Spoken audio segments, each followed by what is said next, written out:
Good morning. Here's the latest from the market open.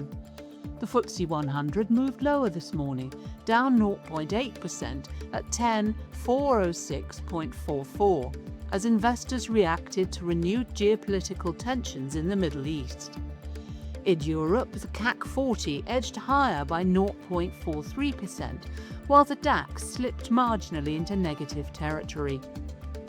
US markets were weaker overnight, with the Nasdaq down 0.36% and the S&P 500 falling 0.31% amid softer risk appetite and concerns over energy markets.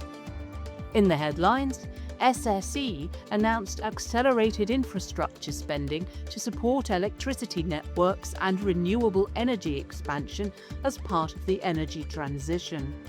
Meanwhile, Johnson Matthey reported that full-year free cash flow more than doubled, beating expectations, supported by operational improvements.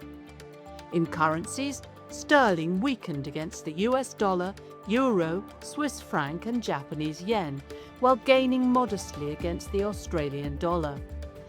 Bitcoin also traded lower versus sterling. In commodities, copper and gold fell.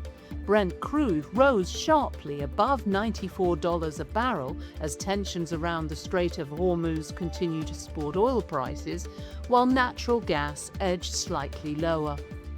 That's your market open. I'm Fiona Craig. Have a great day.